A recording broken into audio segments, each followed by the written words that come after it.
SEER Foundation for the Blind. You're watching one paper MCQ service exam preparation class from the platform of SEER Foundation for the Blind. Past perfect continuous tense हमने कल start किया था।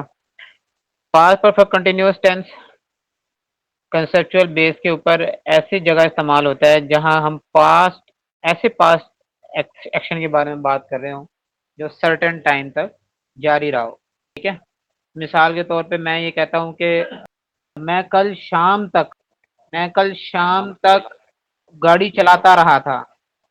ठीक है, अब मैंने कल शाम तक कहा है कि कल गाड़ी चलाता रहा था, मतलब मैंने बताया कि एक स्पेसिफाई किया टाइम और ये बताया कि कल इस टाइम तक मैं ये काम करता रहा था। इसी तरीके से अब आप पास्ट में कोई बात करते हुए कोई हिस्ट्री का हवाला करते हैं तो ये कह देते हैं कि भाई यार जब अंग्रेज हिंदुस्तान में आए थे तो मुगल हुकूमत करते रहे थे। ठीक है, अब इसी तरीके से मजीद आप हिस्टोरिकल एग्जांपल्स अब दे सकते हैं। ठीक है, पास्ट परफेक्ट कंटिन्यूस में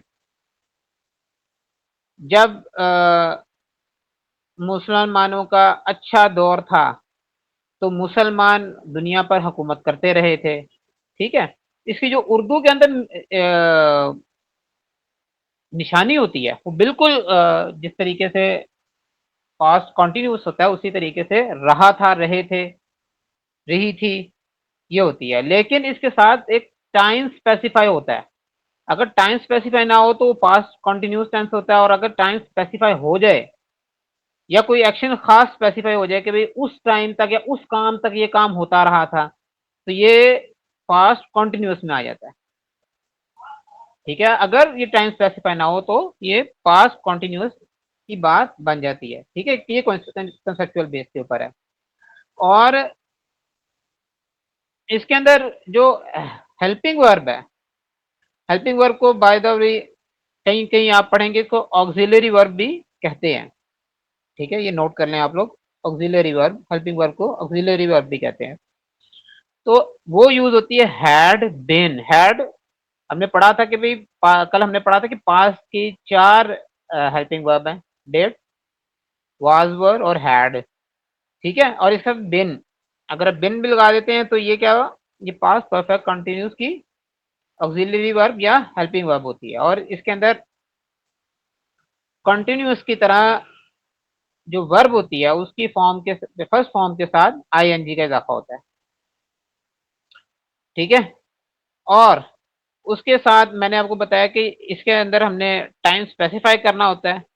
तो टाइम स्पेसिफाई करने के लिए हम ना दो वर्ड उमूमन ऐड करते हैं, एक फॉर और एक सिंस। फॉर जो होता है वो ऐसे टाइम के लिए होता है कि जो बहुत ज्यादा स्पेसिफाई ना हो। मिसाल के तौर पर मैं ये कह रहा हूं कि भाई ये काम 2 घंटे तक होता रहा था, 4 घंटे तक होता रहा था, कब होता रहा था ये पता नहीं है। ठीक है, ये अपने जुमले में मैं स्पेसिफाई नहीं कर रहा, बस अंदाजन बता रहा हूं, अंदाजा कर, अंदाजे से 4 महीने तक ऐसे होता रहा था, 5 साल तक होता रहा था, 3 साल तक रूस और यूक्रेन की जंग होती रही थी। ठीक है, तो ये इधर इधर जो लफ्ज मैं लगाऊंगा फिर फॉर लगाऊंगा टाइम को स्पेसिफाई करने के लिए। और लेकिन अगर मैं एक स्पेसिफिक टाइम का जिक्र कर देता हूँ, 2 बजे, 10 बजे, शाम, पीर वाला दिन, मंगल वाला दिन, 1920, 1940, इस तरह टाइम स्पेसिफाई कर देता हूं तो यहाँ पे हम आके लगा देते हैं सेंस। ठीक है, कुछ जुमले में प्रैक्टिस करते हैं ताकि आपको इसकी मतलब आपको समझ में आ जाए कि इसके अंदर जो सेंटेंस स्ट्रक्चर है वो कैसा बनता है। और इधर जो एक आसानी की बात है वो ये है कि चाहे सब्जेक्ट का ग्रुप ए और ग्रुप बी हो, दोनों के अंदर हैड बिन लगता है, कोई इसमें कंफ्यूजन वाली बात नहीं है। ठीक है, कल हमने पढ़े थे सब्जेक्ट के 2 ग्रुप हमने बनाए थे अपनी अंडरस्टैंडिंग के लिए। ग्रुप ए बनाया था ही शी इट और सिंगुलर नाउन, और ग्रुप बी बनाया था I we they you plural noun. ठीक है, तो कुछ जुमले हम प्रैक्टिस करते हैं।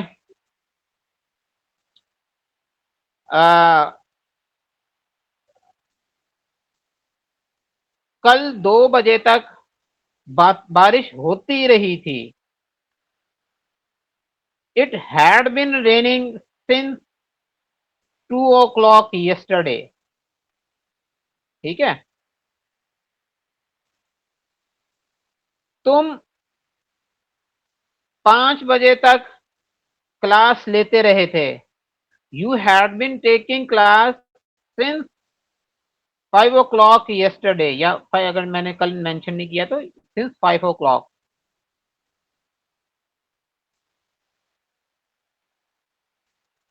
6 साल तक जंगे अजीम दोम होती रही थी।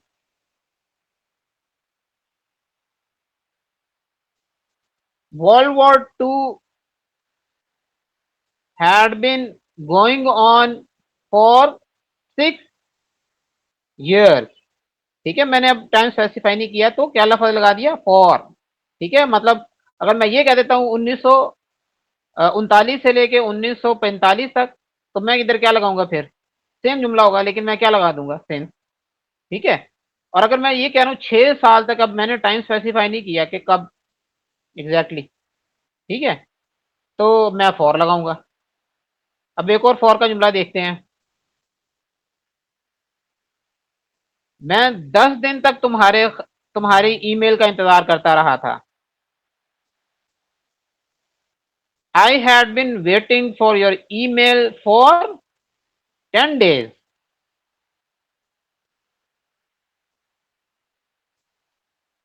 शाहजेब भाई तमाम स्टूडेंट्स को 4 दिन तक रूल्स समझाते रहे थे। शाहजेब भाई had been explaining rules to students for 4 days। ठीक है, अब इसी तरीके से अगर मैंने नेगेटिव जुमला बनाना है तो नॉट कहां पर आएगा?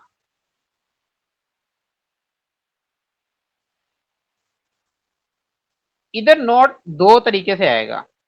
पहला तरीका क्या है, यह आपकी मर्जी है, किस तरीके से मर्जी कर लें। वो हैड और बिन के दरमियान, हैड नॉट बिन, और चाहे तो आप हैड बिन के बाद लगा दें, हैड बिन नॉट, या आपकी मर्जी है, कोई इसमें स्पेसिफिक रूल नहीं है। एग्जांपल चेक कर लेते हैं। तुम शाम होने तक घर जाते नहीं रहे थे। You had not been going to home. इधर हाँ एक चीज, अब अमूमन तो हम फॉर और सिंस लगा रहे होते हैं, लेकिन इसके साथ साथ जुमले की नौयत के एतबार से कुछ और लफ्ज भी आ जाते होते हैं, व्हेन, बिफोर, अप टू। ठीक है, ऐसे ये तमाम ऐसे अल्फाज होते हैं जो टाइम स्पेसिफाई कर रहे होते हैं। ठीक है, तो ये भी जुमले के अंदर आ जाते होते हैं, और अगर आ रहे हो तो आपने घबराना नहीं है कि यार ये सिंस और फॉर तो आ नहीं रहा, इसका मतलब है ये पास्ट कॉन्टिन्यूस का जुमला नहीं है। ठीक है, उमूमन जो पीपीएससी का पेपर होता है उसके अंदर जुमला फॉर या सिंस के साथ नहीं होता, वहां पे व्हेन आया होता है, वाइल आया होता है, बिफोर आया होता है। ठीक है, आपने सेंस पिक करनी है कि इधर बात हो रही है किसी पास्ट के इवेंट की, कि कोई काम हुआ था, होता रहा था, और आगे टाइम स्पेसिफाई किया है कि मतलब टाइम, यानी टाइम बताया कि उससे पहले हुआ था, या उसके बाद हुआ था, या उस दौरान हुआ था, इतने बजे हुआ था। इस तरह का अगर टाइम स्पेसिफाई हो जाया करेगा तो आपने अंडरस्टैंड कर लेना है कि ये पास्ट परफेक्ट कंटिन्यूस का जुमला है। अब फॉर और सिंस से हटकर हम ना 2-3 जुमलों की प्रैक्टिस करते हैं। जिस तरह मैं भी एक जुमला बता रहा हूं। तुम 5 बजे से पहले घर जाते नहीं रहे थे। You had not been going to home before 5 o'clock। ठीक है, इसी तरीके से जब पाकिस्तान बना तो जब पाकिस्तान बना तो मुसलमान हिंदुओं से लड़ते नहीं रहे थे। ये मैं कोई हिस्टोरिकल फैक्ट नहीं बता रहा, वैसे सिर्फ जुमला बनाया। When Pakistan had बन रहा, हाँ, जब पाकिस्तान बन रहा था तो किस तरह बनाया। चल इसको एग्जांपल चेंज करते हैं।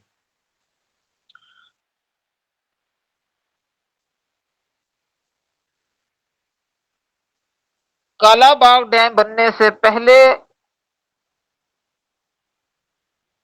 सूबे आपस में हम आहंगी से रहते नहीं रहे थे।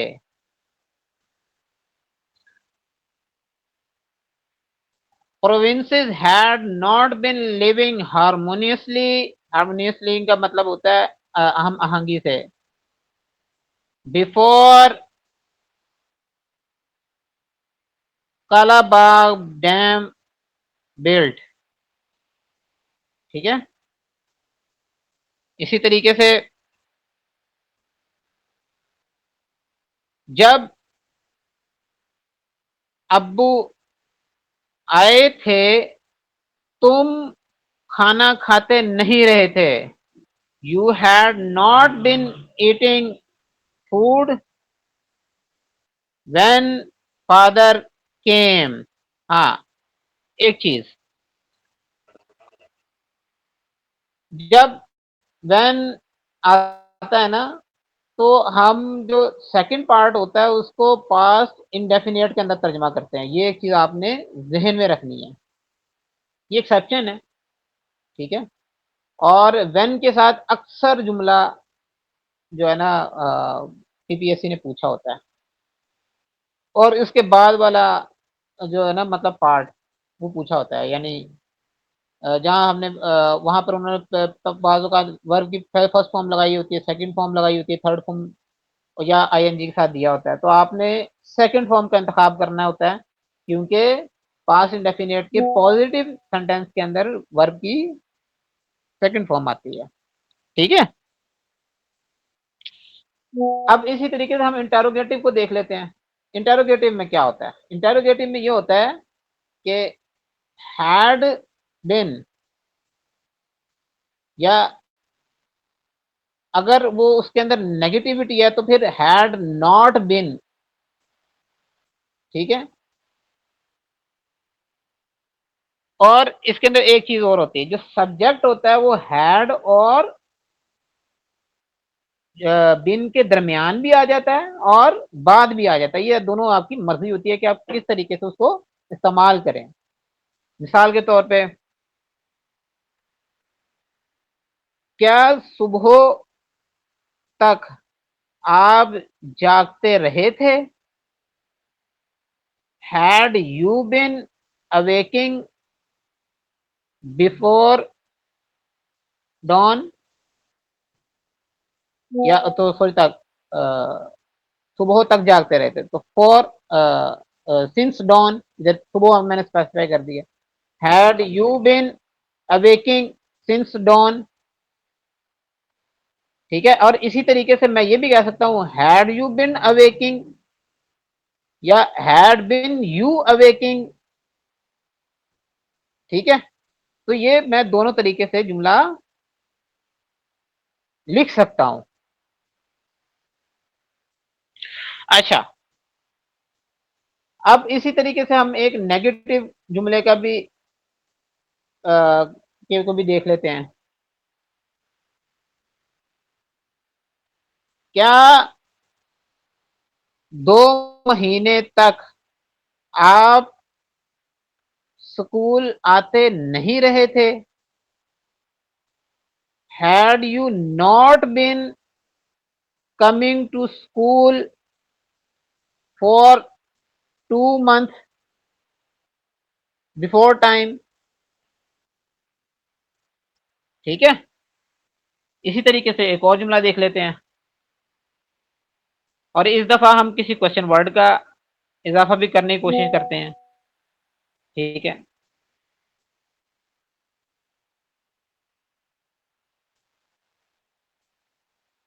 2 दिन पहले तक आप कब आराम करते रहे थे? When had you been taking rest before 2 days या for 2 days? 2 दिन तक, अगर 2 दिन तक है तो for 2 days, और अगर 2 दिन पहले है तो before 2 days। ठीक है, तो उम्मीद है मुझे कि आपको पास्ट परफेक्ट कंटिन्यूअस कंसेप्ट, इसका, इसके रूल्स और इसका कंसेप्ट आ गया होगा। हम आगे बढ़ते हैं। अब हम बढ़ रहे हैं प्रेजेंट इंडेफिनिट की तरफ। ठीक है, कंसेप्चुअल बेस के ऊपर प्रेजेंट इंडेफिनिट एक ऐसा टेंस है जो, जिसके बारे में आप ये नहीं बता पाते कि ये काम हो गया है या काम हो रहा है या काम हो गया था या होगा। मतलब एक जनरल स्टेटमेंट होती है, जनरल आदत की बात होती है। ठीक है, इसीलिए इसके जो अमूमन जो शॉर्टकट लोग बता रहे होते हैं वो इस तरह बता रहे होते हैं, अगर नेवर का लफज आ जाए तो आपने समझ जाना है प्रेजेंट डेफिनेट है, ऑलवेज का लफज आ जाए तो आपने समझ जाना कि ये प्रेजेंट डेफिनेट है, क्योंकि या यूजुअली का लफज आ जाए, क्योंकि इसके अंदर आप ये स्पेसिफाई नहीं कर रहे होते कि आप ये काम कर रहे हो, कर चुके हो, कि किया था।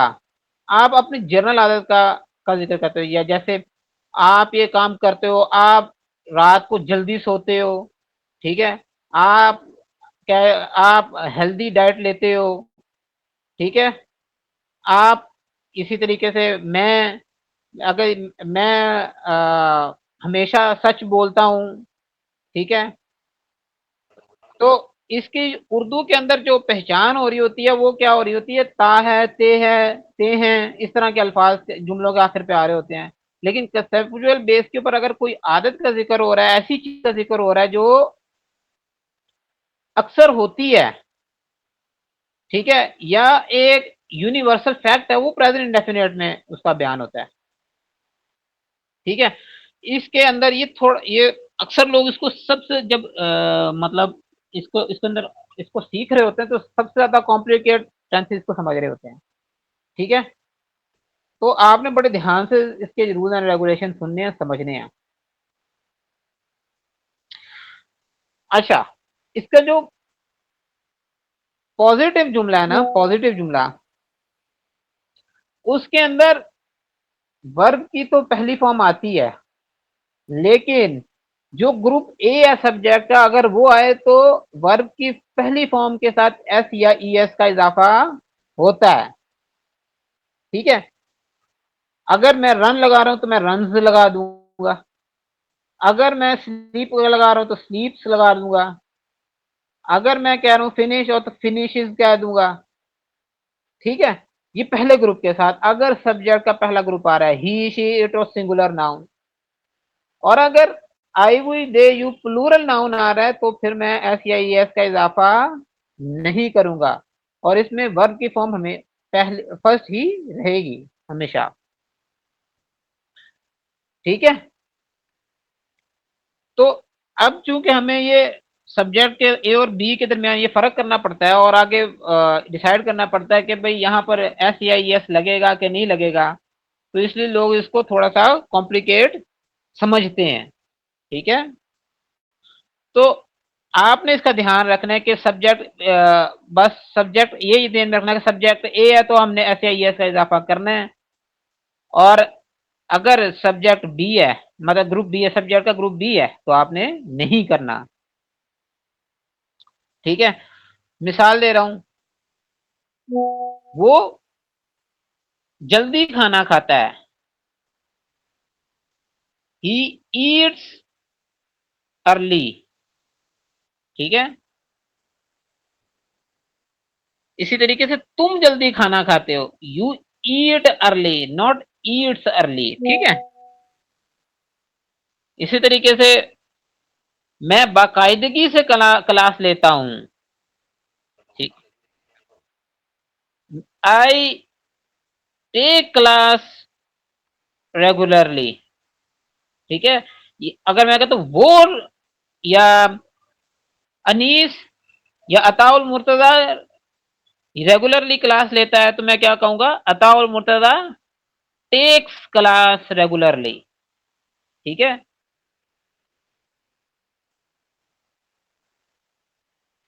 बिल्ली दूध पीती है, कैट ड्रिंक्स मिल्क, वो गरम चाय पीता है, he takes a hot tea. हम बाकायदगी से स्कूल जाते हैं, we go to school regularly, वो छुट्टी नहीं करते हैं, दे, अच्छा अभी तो नहीं तो किया, नहीं सॉरी, वो बहुत ज्यादा छुट्टियां करते हैं, they take leave very often. अच्छा, अब इसके नेगेटिव जुमले हैं, उनकी तरफ आ जाते हैं। तो नेगेटिव जुमलों में क्या होता है, नेगेटिव जुमलों में होता यह है कि अगर हमारे पास सब्जेक्ट का ग्रुप ए है तो डज का इजाफा, डज हेल्पिंग वर्ब आता है, और अगर हमारे पास सब्जेक्ट का ग्रुप बी है तो डू। ठीक है, और नॉट उसी तरीके से आप लगाते हैं। मिसाल के तौर पे वो छुट्टी नहीं करते हैं, they do not take leave. मैं छुट्टी या वो छुट्टी नहीं करता है, he does not take leave. ठीक है, आप अच्छी बातें नहीं करते हैं, you do not do good talk या नाइस टॉक या जेंटल टॉक।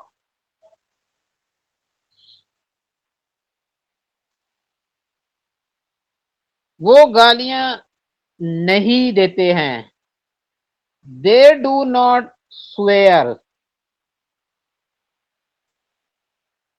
स्वेयर। ठीक है, या दे डू नॉट अब्यूज।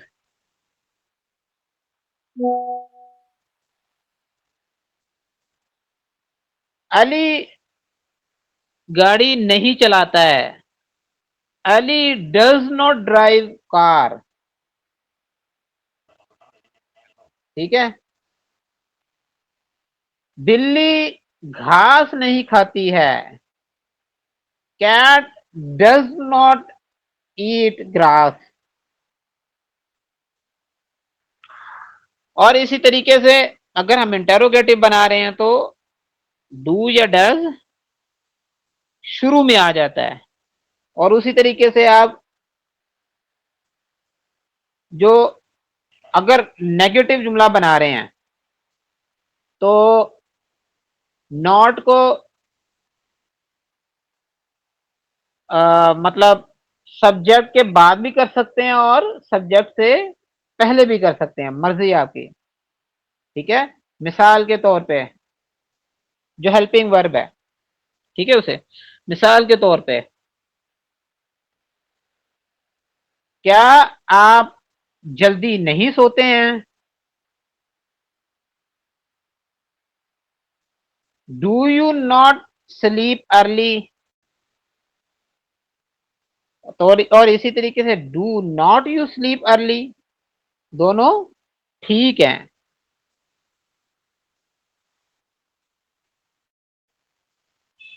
या इसी तरीके से, क्या आप जल्दी खाना खाते हैं, do you eat meal early या ईट डिनर अर्ली, कुछ भी। ठीक है, अब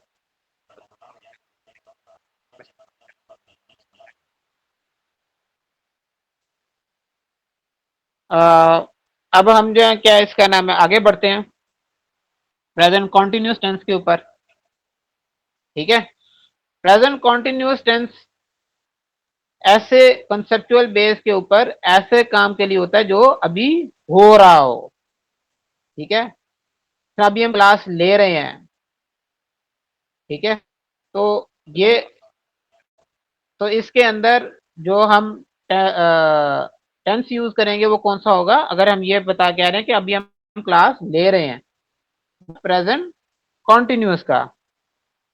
और इसमें जो पहचान है वो उर्दू के अंदर वो रहा है, रहे हैं, रही है। ठीक है, ये होते हैं। और इसमें जो हेल्पिंग वर्ब है वो कौन से होते हैं, इज, एम, आर। ठीक है, अगर ही शी तो सिंगुलर नाउन है, यानी ग्रुप ए है हमारे पास सब्जेक्ट का, तो इज। और हमारे पास अगर सब्जेक्ट का ग्रुप बी है तो फिर आर। लेकिन इधर एक छोटी सी एक्सेप्शन है, वो क्या है, वो आई के साथ एम लगता है, ना इज लगता है, ना आर लगता है। ठीक है, ग्रुप बी के अंदर जो आई है। ठीक है, इसी तरीके से पास्ट कॉन्टिन्यूस जब हमने पढ़ा था तो वहां पे भी हमने पढ़ा था कि आई के साथ एक्सेप्शन है कि वो आई वॉज, यानी वो है तो ग्रुप बी से, लेकिन उसका जो हेल्पिंग वर्ब वो इस्तेमाल करता है वो ग्रुप ए की है। इधर जो प्रेजेंट सॉरी प्रेजेंट कॉन्टिन्यूस के अंदर जो हमारे पास आई है वो ना ग्रुप ए का हेल्पिंग वर्ब यूज करता है, ना ग्रुप बी का। वो अलग से ही अपना हेल्पिंग वर्ब एम यूज करता है। ठीक है, कुछ जुमले प्रैक्टिस कर लेते हैं। शाम हो रही है। ठीक है, इट इज गेटिंग इवनिंग। ठीक है,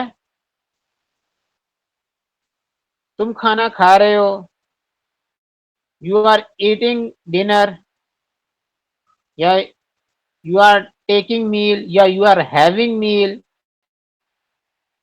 या यू आर हैविंग डिनर। ठीक है, तमाम ठीक है।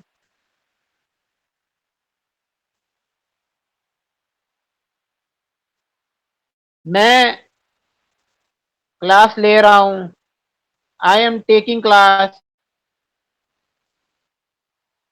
तुम लिख रहे हो, यू आर राइटिंग।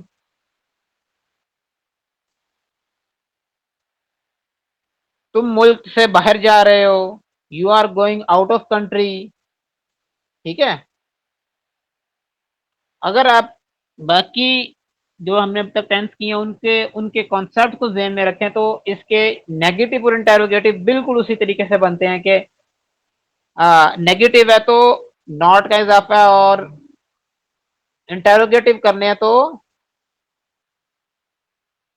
मतलब है इसका जो हेल्पिंग वर्ब है वो उसने शुरू में आ जाना है। ठीक है, तो हम प्रैक्टिस कर लेते हैं दो तीन जुमले। तुम ऑरेंज ट्रेन पर सफर नहीं कर रहे हो, you are not travelling by the orange train.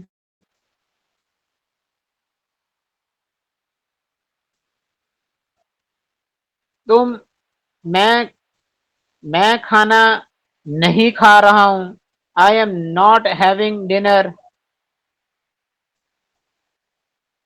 तुम अपनी चीज इस्तेमाल नहीं कर रहे हो, you are not using your own thing. इसी तरीके से इंटेरोगेटिव बनाना है तो क्या तुम मोटरसाइकिल पर सफर कर रहे हो, are you travelling on bike. इसी तरीके से तुम कब मुल्क से बाहर जा रहे हो, व्हेन आर यू, या when you are going out of country. ठीक है, अब इसी तरीके से अब हम आगे बढ़ते हैं और प्रेजेंट परफेक्ट पर आ जाते हैं। प्रेजेंट परफेक्ट ऐसा टेंस है जो कि ये जाहिर करता है कंसेप्चुअल बेस पे ऐसा काम जो हो चुका हो, मुकम्मल हो गया हो। ठीक है, इसमें क्या होता है, जिसमें पास्ट परफेक्ट हमने पढ़ा था उसमें हेल्प जो वर्ब थी उसकी थर्ड फॉर्म थी, इधर भी वर्ब की थर्ड फॉर्म है, लेकिन इधर जो हेल्पिंग वर्ब है वो हमारे पास हैज है, उधर कौन सी थी, हैड थी। हमारे पास जो ग्रुप ए है सब्जेक्ट का उसके साथ हैज है, और ग्रुप सब्जेक्ट का जो बी है I we they you plural noun उसके साथ हैव है। ठीक है। और नेगेटिव और इंटेरोगेटिव जुमले इसके बिल्कुल उसी तरीके से बनते हैं, जिस तरह अगर बाकियों को आप समझ जाओ तो ये भी उसी तरीके से हैं। ठीक है। जल्दी से हम कुछ एग्जांपल्स देख लेते हैं इसकी।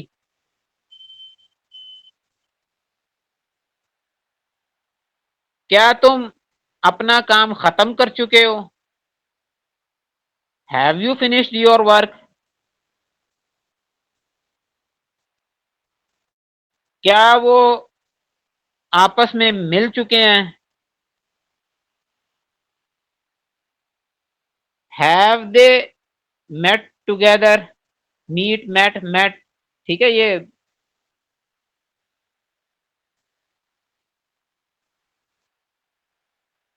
क्या छुट्टी की घंटी बज गई है, हैव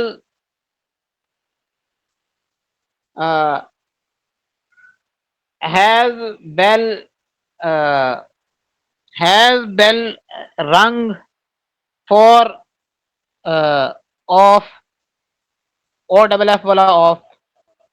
ठीक है।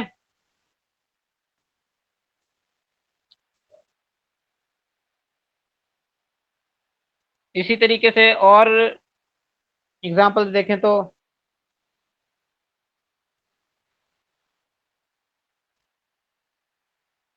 क्या तुम लाहौर पहुंच चुके हो, हैव यू रीच्ड लाहौर।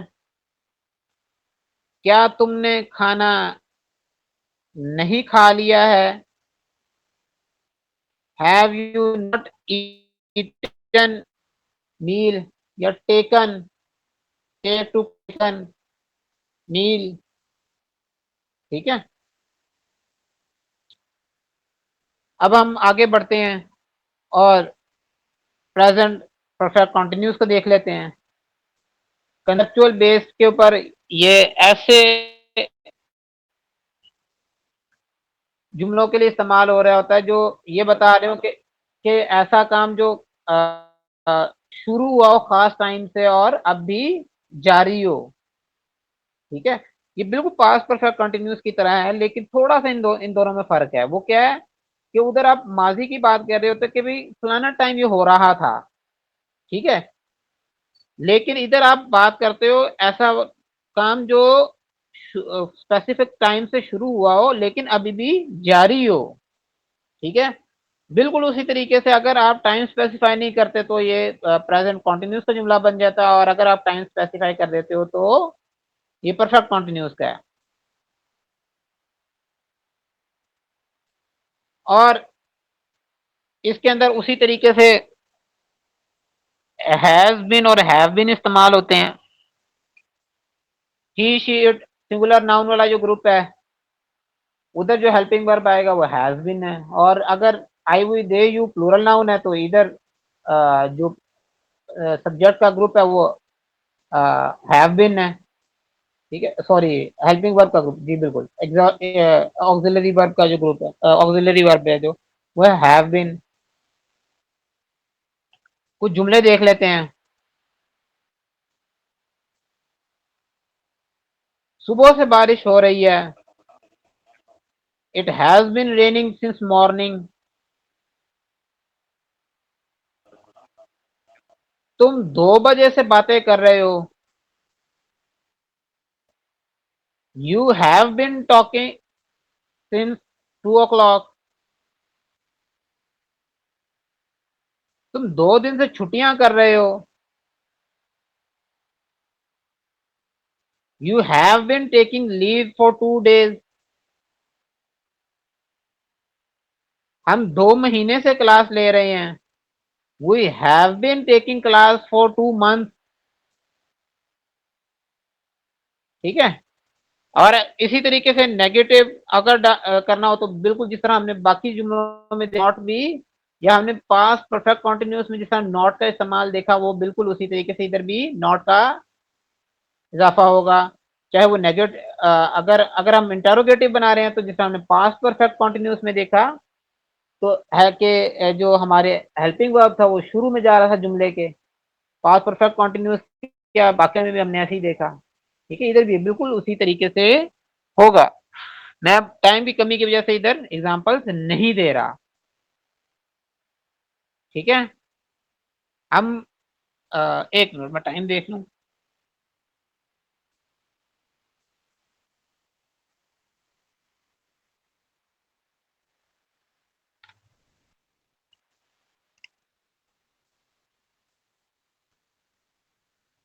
हम्म 9:40 हो गया।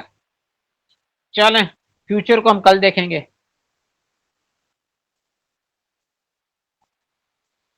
हम अब अपने वोकेबलरी वाले पोर्शन की तरफ आते हैं। ठीक है,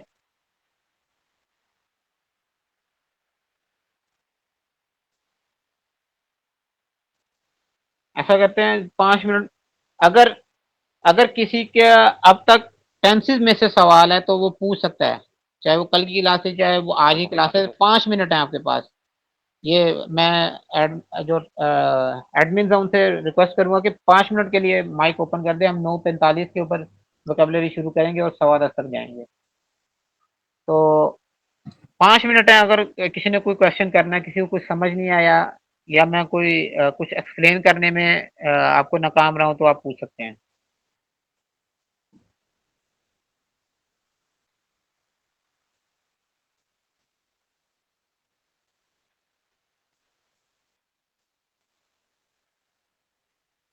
जी सर, दाऊद ये मैं सर दे दी एक्सेस आपने।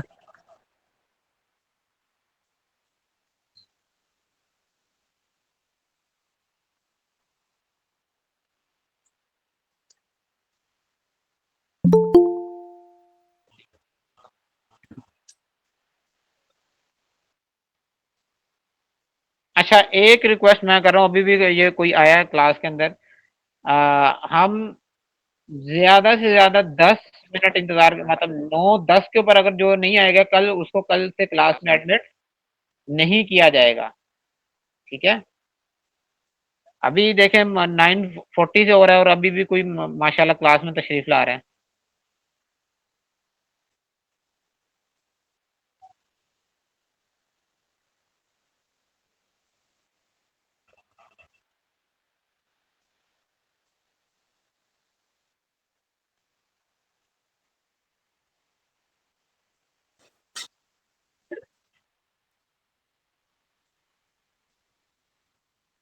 कोई स्टूडेंट कंफर्म करे कि आपको एक्सेस मिली है कि नहीं मिली। ये आपको अगर कोई भी अनम्यूट करके बता सकता है कि भी अगर अगर नहीं एक्सेस हुई नहीं मिली तो तो रिजेक्ट आप कर लोग, दें। अगर अगर अगर अगर नहीं हुई तो कोई रिएक्शन दे दें, चाहे हैंड रेज कर लें। अगर अगर मार्केट उसकी माइक की एक्सेस नहीं हुई, मेरा ख्याल है माइक की एक्सेस नहीं गई, वो हैंड रेज कर रहे हैं।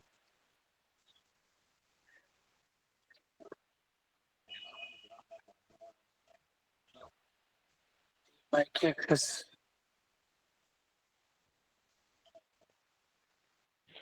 अब माइक एक्सेस से जो क्वेश्चन कर हाँ सकते हाँ हैं, हाँ, ठीक जी है, जी जी, वो अब आ हो गई गया। है। आप जी क्वेश्चन करें, क्वेश्चन करें। अब जो कोई भी अनम्यूट करके अपने आप को क्वेश्चन कर सकता है।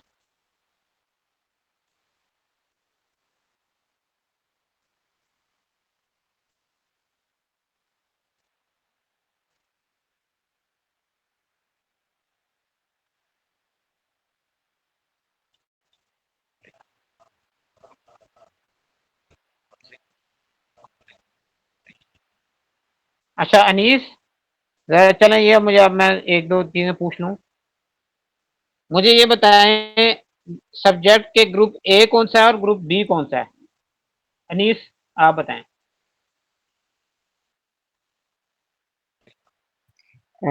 He, she, it. और और बी में आई यू दे और plural noun, plural noun, plural plural noun मिसाल के तौर पे आ जाता है डॉग, कैट्स, या क्या इसका नाम, इसी तरीके से मैं कह देता हूँ अनीस एंड शहजेब, ठीक है। जी, ये सर अच्छा, सेकंड में सिंगुलर हाँ फर्स्ट ये में है। सेकंड ग्रुप में बिल्कुल जैसे ही है। अच्छा, मिर्जा वसीम बेग, आप ये मुझे बताएं कि प्रेजेंट इंडेफिनेट के अंदर एस का इजाफा, एस और एस का इजाफा कब होता है?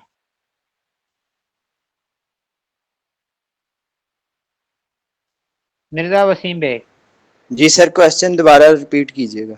मैंने कहा कि मैंने आपको अभी आज बताया है कि एस और एस का इजाफा होता है वर्ब की फर्स्ट फॉर्म के साथ जी सर। प्रेजेंट इंडेफिनिट में। जी सर। तो वो, हाँ तो वो कब होता है, यानी या वो कौन सा सब्जेक्ट होता है?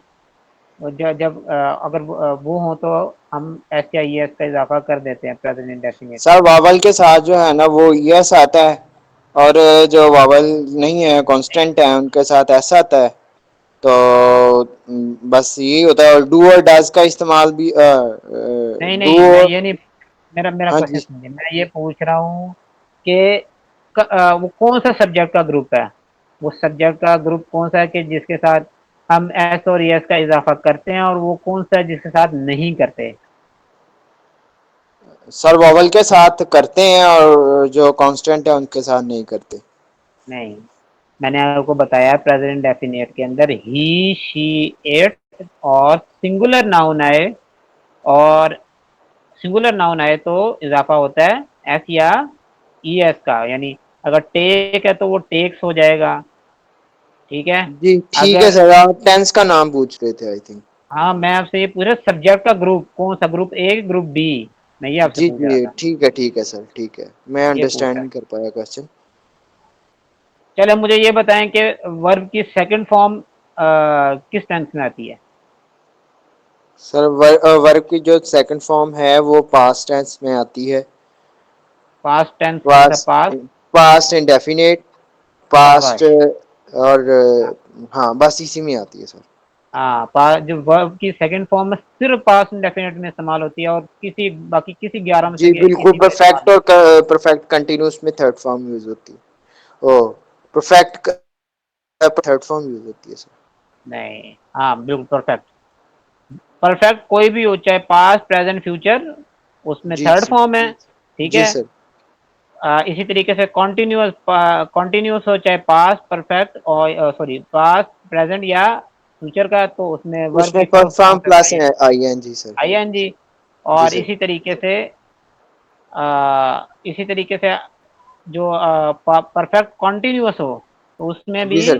वर्ब की फर्स्ट फॉर्म और साथ आई एन जी है, बाकी सब आई भी एन जी वर्ब, सर। हाँ तीनों जी सर। तीनों में से कोई जी भी हो सर। तो ठीक है। Right sir, right sir. चलो गुड हो गया। चले अब हम ऐसा करते हैं, वोकेबलरी वोकेबलरी की तरफ बढ़ते हैं, और आज हम ईडियम्स करेंगे, कुछ इंपॉर्टेंट ईडियम्स करेंगे, ठीक है।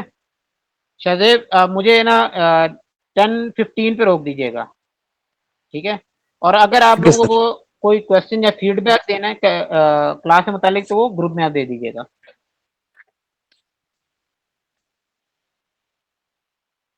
Okay sir.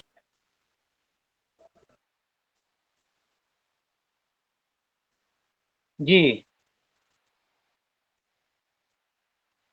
पहला हमारे पास ईडीएम है अ बैड एग। ऐसा ऐसा दोस्त या साथी जिसके जिसका कोई फायदा ना हो, बल्कि बल्कि नुकसान ही हो, ठीक है। तो उसे हम क्या कहेंगे, इसका एक जुमला बना लें तो, bad egg never help in difficult time.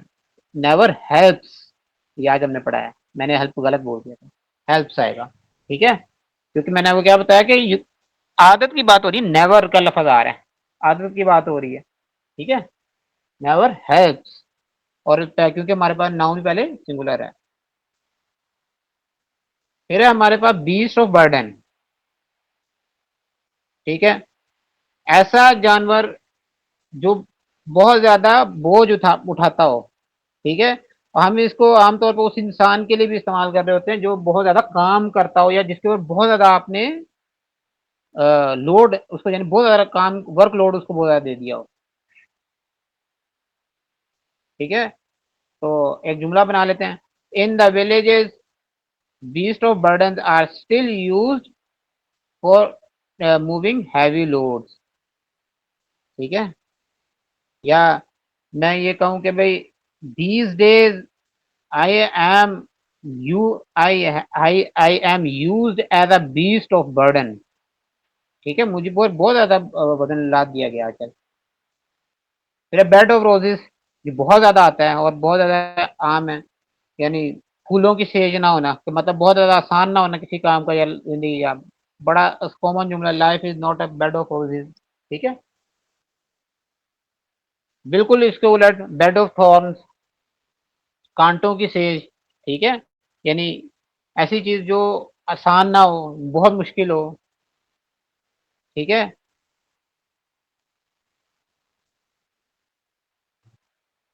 ठीक है, हाँ जुमला बनाना था। It is a it is man's in incompetency which makes his life a bed of thorn, ठीक है। बर्ड ऑफ प्रे, ठीक है। ऐसा परिंदा या ऐसी चीज जो दूसरों का शिकार करती हो, या ऐसा जो इंसान भी हो जो हर वक्त किसी ना किसी के मतलब ताक में हो कि भी उसको नुकसान पहुंचाए, उसका शिकार करे, ठीक है। तो हम एक आसान सा जुमला बना लेते हैं। Vultures are birds of prey, ठीक है। उसके बाद है बर्ड्स आई व्यू, किसी चीज पर तायराना नजर डालना, ठीक है। तायराना नजर होता है कि मतलब ब्रीफ सी, मतलब हल्की सी निगाह डालना, ठीक है। या सतही से या जुजवी निगाह मतलब किसी चीज को जुजवी तौर पर देखना, ठीक है। ठीक है, तो मैं ये कह देता हूँ, investigation has taken a bird view of the entire case. अब ब्लैक शीप, ये भी बहुत आता है। ऐसा बंदा या ऐसा ऐसा शख्स जो मतलब मतलब पूरे ग्रोह के अंदर बुरा हो, ठीक है। तो some bad sheep have make notorious our police, have made आएगा।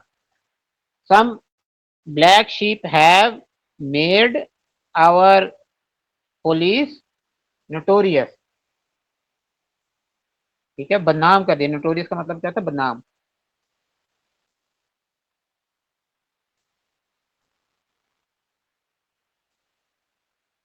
अच्छा, उसके बाद है ब्लैंक चेक। ब्लैंक चेक होता है किसी को पूरी आजादी दे देना कोई काम करने की, ठीक है। थोड़ी सी नेगेटिव मानों में आते, पॉजिटिव मानों में नहीं आता, कि बताओ आप फ्रीडम की बात कर रहे हो, यानी कि कोई बंदा हो, ठीक है, या कोई मुजरिम हो, पुलिस हट जाए तो उसको क्या होगा, हम ये कहेंगे इसको ब्लैंक चेक मिल गया जुर्म करने का, ठीक है। ठीक है, इसको हम इंग्लिश में कर लेते हैं। Absence of police have given has given a blank cheque to dacoits या थीव्स या बैड एक्टर्स। उसके बाद है ब्लू स्टॉकिंग, बहुत ही पढ़ी लिखी खातून, ठीक है। और वो खातून अपने पढ़ी लिखी हो और ऊपर से अपने ऊपर गरूर भी करती हो, तो उसको कहते हैं ब्लू स्टॉकिंग, ठीक है। तो blue stocking women usually are not admired by others, ठीक है।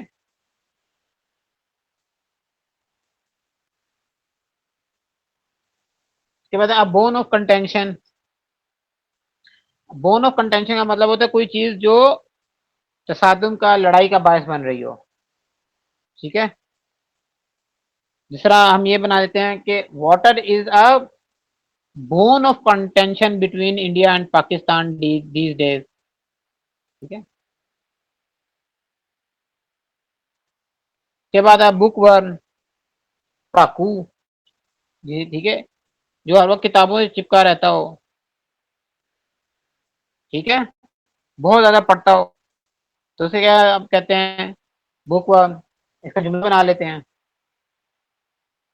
Book worm students usually are not good streets, usually are not street smart। Street smart का मतलब होता है ऐसा बंदा जो, बच्चा जो, मतलब या ऐसा लड़का या ऐसा आदमी जो मतलब डेली लाइफ में बड़ा तेज हो, यानी डेली कामों में, मोहल्ले में मोहल्ले की खबर रखने में और काम करने में, मतलब रोजमर्रा के काम करने में। ठीक है, उसे क्या कहते हैं, स्ट्रीट स्मार्ट। तो हम क्या कहते हैं, बुक वर्म या book worms are usually not street smart. हाँ। अब बुजम फ्रेंड, जो आपका, वो क्या कहते हैं, ये चड्डी बड्डी फ्रेंड, बचपन का यार, लंगोटिया। ठीक है, मैं कह देता हूँ Ali is my bosom friend. ठीक है, आसान सा जुमला है बिल्कुल।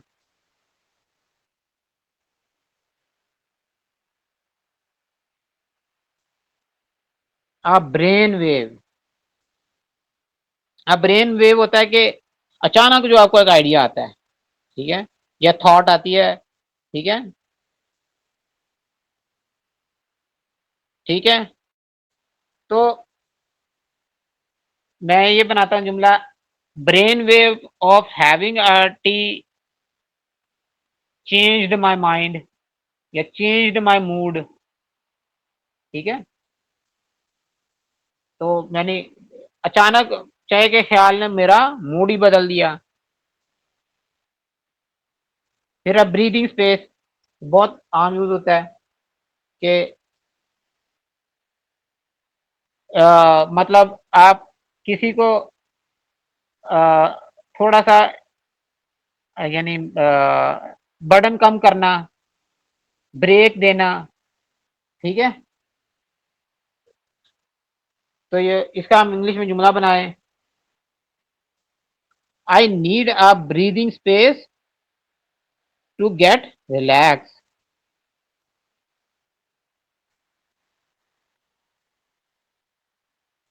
फिर अ ब्राइट स्पार्क। ठीक है, ऐसा बंदा जो बड़ा लाइवली हो, लाइवली से मुराद है मेरी कि बहुत ज्यादा हंसमुख हो। ठीक है, उसे क्या कहते हैं, आप ब्राइट पार्क। ठीक है, और जहीन को भी कहते हैं। ठीक है, तो मैं ये कह देता हूँ Anees is a real bright spark of this class. ठीक है, फिर है a broken read.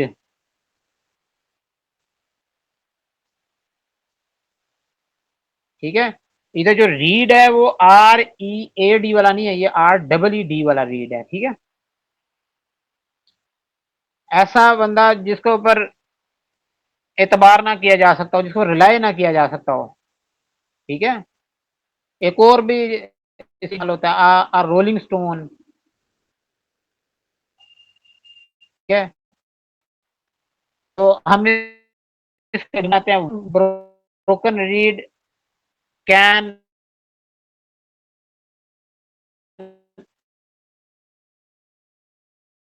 Efforts of entire, ऐसा जो काबिल भरोसा ना हो, जो रिलायबल ना हो, उससे तमाम टीम की एफर्ट तबाह बर्बाद हो सकती हैं। फिर अब बुल्स आए या राइट राइट ऑन स्पॉट। अब बुल्स आई होता है कि ऐसी जगह जो राइट ऑन टारगेट हो, मतलब कि वो क्या होता है कि भाई यानी यानी किसी चीज में किसी की जान है, उसको आप तब दोगे तो वो चीज कम होगी। ठीक है, ठीक है, ठीक है। This question is a real बोल I for the entire exam. ठीक है, यानी अगर ये वाला जो सवाल है, ये असल टारगेट मतलब है तमाम एग्जाम का, यानी ये अगर हो जाए तो तमाम का मेरा एग्जाम हो जाएगा। ठीक है, इसके बाद आप बर्निंग क्वेश्चन, ऐसा सवाल या ऐसी डिस्कशन जो बहुत ज्यादा इस टाइम इन हो। ठीक है, दूसरा में क्या कहते हैं, debate of having more than 4 provinces is a burning question. ठीक है, ये इस टाइम बहुत ज्यादा हाई डिबेट है।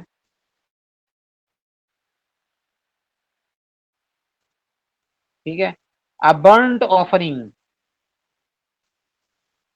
ठीक है, ऐसी चीज जो जो ऑलरेडी खत्म हो गई हो। ठीक है, या खराब हो गई भी हो। ठीक है,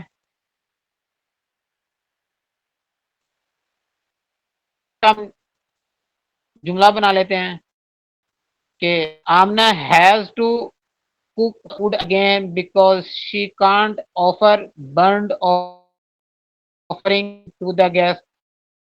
कोई खाना जो बासी हो गया, खत्म हो गया, खराब हो गया, ठीक है, तो उसको हम बर्न्ट ऑफरिंग के मानों में इस्तेमाल कर सकते हैं। तो ये कहते हैं कि भाई यानी उसको अब आमना को नया ताज़ा खाना बनाना है कि वो बासी खाने को या ऐसी चीज जो खराब हो गई है वो गेस्ट को ऑफर नहीं कर सकती।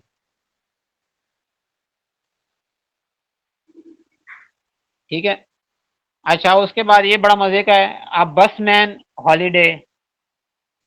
ठीक है, अब बसमैन हॉलीडे का मतलब होता है ऐसा काम जो छुट्टी वाले दिन करना है, जो आप रूटीन में भी करते हो, यानी जो जो करना आपका आपका काम है, जो आपका प्रोफेशन है, वो काम आपको छुट्टी वाले दिन भी करना पड़ रहा है। जिस तरह एक कारपेंटर है, उसको वो घरों में जाके फर्नीचर करता है, छुट्टी वाले दिन अपने घर की भी फर्नीचर की मुरम्मत करनी पड़ी है उसे, तो क्या कहेगा, अ बसमैन हॉलीडे। ठीक है, तो इसको हम कह देते हैं कि यही इसी से जुमला बना लेते हैं, carpenter is now mending bed as a busman holiday. ठीक है, बसमैन हॉलीडे ऑन संडे। ठीक है,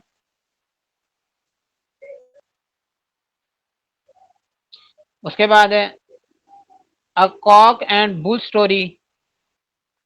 ऐसी चीज, ऐसी कहानी जो इसका कोई सर पैर ना हो, बिल्कुल बेकार कहानी। ठीक है, तो ये कह देता है कि भाई Ali has narrated a bull and cock story of his trip. ठीक है, उसने ऐसी कहानी सुनाई है जो जिसका कोई सर पैर नहीं है अपने ट्रिप की। उसके बाद है a cry in the wilderness, मतलब ऐसा शोर या ऐसी या ऐसा प्रोटेस्ट जिसके ऊपर कोई कान ना धरे। ठीक है, तो इसको हम जुमला बना लेते हैं, blind protest have now become cry in the wilderness. ठीक है, ऐसा यानी हम ब्लाइंड का जो प्रोटेस्ट है वो ऐसा बन गया है कि जिसके ऊपर अब कोई कान नहीं धरता। ठीक है,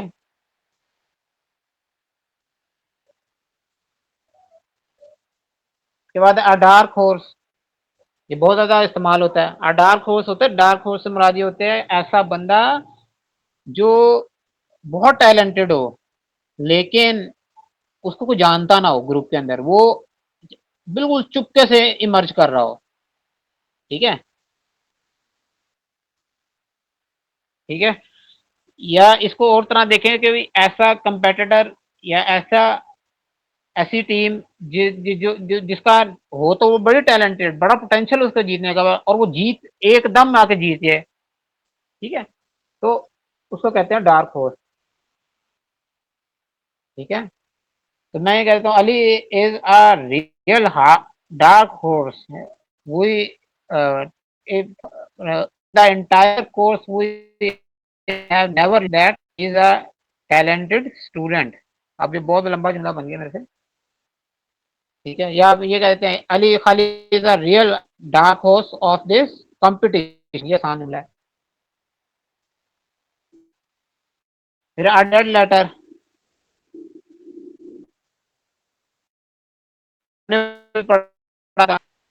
ऐसा मौजू या ऐसा कानून जो एलिमेंट हो गया हो, जिसके ऊपर अब कोई बात ना करता हो, ऐसा मसला,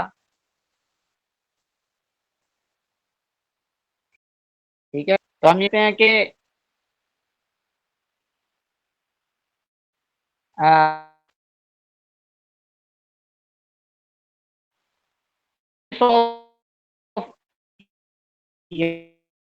स्लोगन ह्यूमन राइट आर,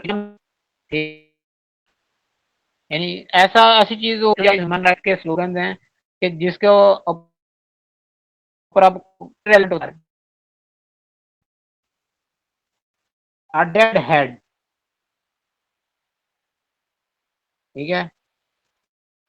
तो ऐसा मतलब चलते हैं।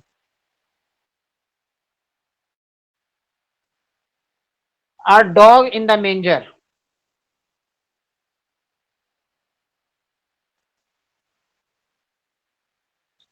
ये होता है कि न वो नहीं होता, ना खेडांगे ना खेडन देंगे, यानी ऐसा बंदा जो जिसने खुद तो कोई चीज एंजॉय नहीं किया, वो ये भी नहीं चाहता कि भाई कोई और उसको एंजॉय करे, ठीक है,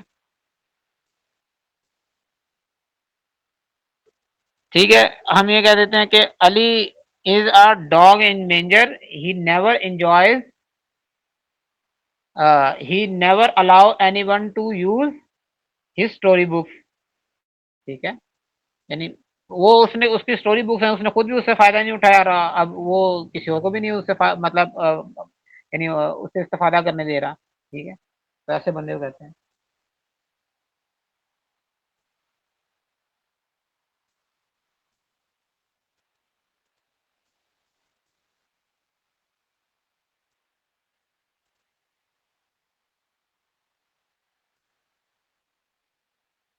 हाँ, अब आगे आ डबल ऑन्टोंड्रा, ठीक है, जो डबल मीनिंग जुमले नहीं होते, या डबल मीनिंग बात, दोहरी मीनिंग की, ठीक है, तो उसे कहते हैं, ठीक है। तो शी ऑलवेज, या मैं कहूँ he always give double entendre on my dressing sense, ठीक है, वो हमेशा मेरे जो कपड़ों की यानी ड्रेसिंग सेंस है उसके ऊपर ऐसा जुमला बोलता है जिसके दोहरे मीनिंग होते हैं।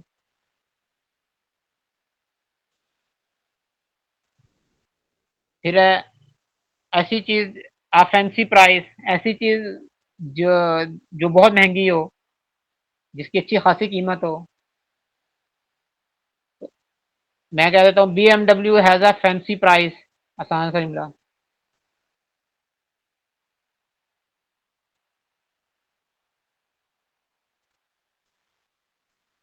हाँ, a feather in a feather in one's cap, ये बहुत आता है, बहुत जुमला ये वाला idiom, a feather in one's cap, किसी किसी की कोई अचीवमेंट होना, ठीक है। अगर मैं ये कहूँ कि this trophy is an other feather, क्या इसका नाम है, this trophy is an other feather in the cap of Pakistani team.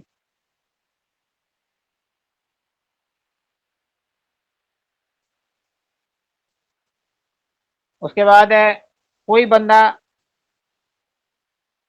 अपनी मतलब जगह से बाहर होना तो उसे क्या कहते हैं, फिश आउट ऑफ वाटर। ठीक है,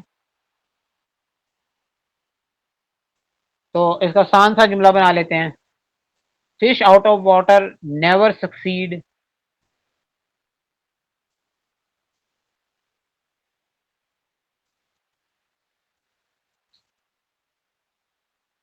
हाँ, ये भी बहुत आता है, अ फूल्ड पैराडाइज। ठीक है, फूल्ड पैराडाइज क्या होता है, ऐसे बंदे की मतलब ख्वाबों की जिंदगी, ख्वाबों की जो पूरी एक दुनिया बाद हुई की होती है। ठीक है, ख्वाबों की दुनिया, तो इसका बनाते हैं कि one should keep check of reality, या one should never live in fool's paradise. आसान जुमला, one should never live in fool's paradise.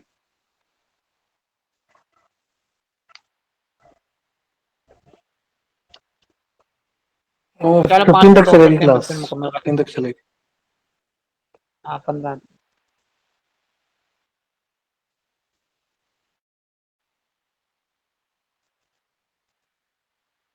उसके बाद है हरकुलियन टास्क। ठीक है, ऐसा टास्क जिसको मुकम्मल करने के लिए बहुत ज्यादा मतलब आपको एफर्ट रिक्वायर्ड हो। हरकुलियन हरकुलिस एक यूनानी देवता था, उससे मतलब वो बड़ा मेहनती था। ठीक है, वो बड़ा कोई टास्क करना हो तो बहुत मेहनत करता था। मिथ्स हैं उसके बारे में मुख्तलिफ, ये उसी से बना हुआ है हरकुलियन टास्क। ठीक है, तो कोई बंदा हो जो बहुत ज्यादा मेहनती हो, उसको भी आप हरकुलियन कहते हैं। ठीक है, ठीक है, तो ये हम बना देते हैं जुमला, it is a herculean task to put end to, हाँ, it is a real Herculean task to wipe out corruption from the country।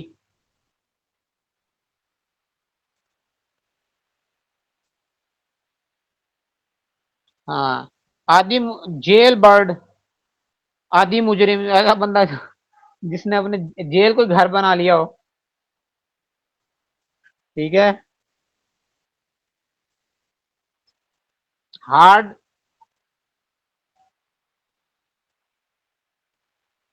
कि भाई क्या इसका नाम है, our many politicians are jail bird. ठीक है, के बाद लाफिंग स्टॉक, ऐसा बंदा जो तमस्कुर का मतलब बन जाए। ठीक है, तो मैं ये कहता हूँ, मैं my foolish activities have made me a laughing stock yeah, in the entire class।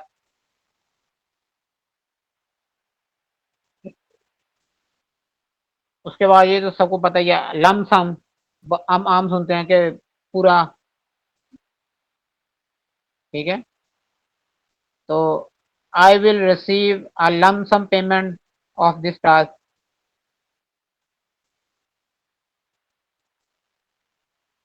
उसके बाद है अ मैन ऑफ लेटर, पढ़ा लिखा या जो स्कॉलर बंदा होता है उसे कहते हैं मैन ऑफ लेटर।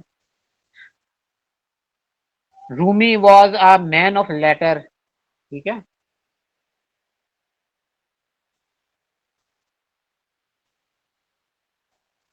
उसके बिल्कुल उलट, अ मैन ऑफ स्ट्रॉ, उलट तो नहीं करना चाहिए, ऐसा बंदा भी बहुत कमजोर हो, जिसका कोई मतलब वजन ना हो। ठीक है, तो मैं कह देता हूँ कि भाई workers are man of straw in this country. ठीक है, बिल्कुल जिनका कोई वजन नहीं है, कोई नहीं सुनता।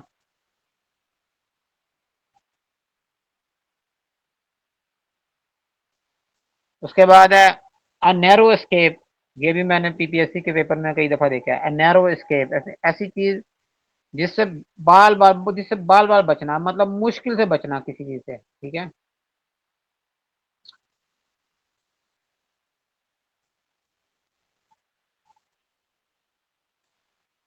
अच्छा, उसके बाद है पुलिस, हाँ, police thief have narrowly escaped the police, या thief have narrow escape from the police.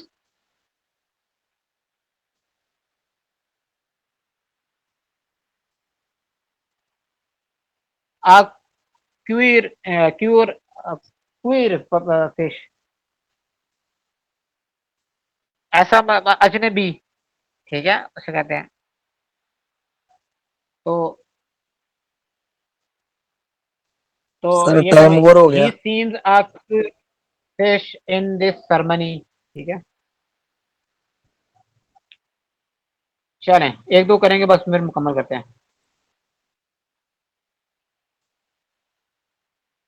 A rainy day, मुश्किल का वक्त।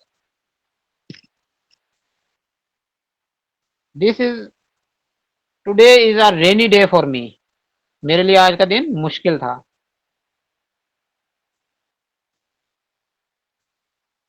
हाँ, ये बहुत आता है। अ रेड लेटर डे, खुशी का दिन। Eid ul Fitr is a red letter day for the Muslim उम्मा। लेकिन जी, आज ही क्लास फिनिश करते हैं। थैंक यू आपके आने का, सुनने का क्लास। और कोई सवाल हो, कोई फीडबैक हो, आप ग्रुप में दे सकते हैं। इसी तरीके से हम इस class Thanks for watching. Sierra Foundation is committed to find employment and entrepreneurship opportunities through research and skill development for the people with blindness. For more details, visit our website blindseer.org. blindseer.org. Email us at contact@blindseer.org. WhatsApp us at 037053078085.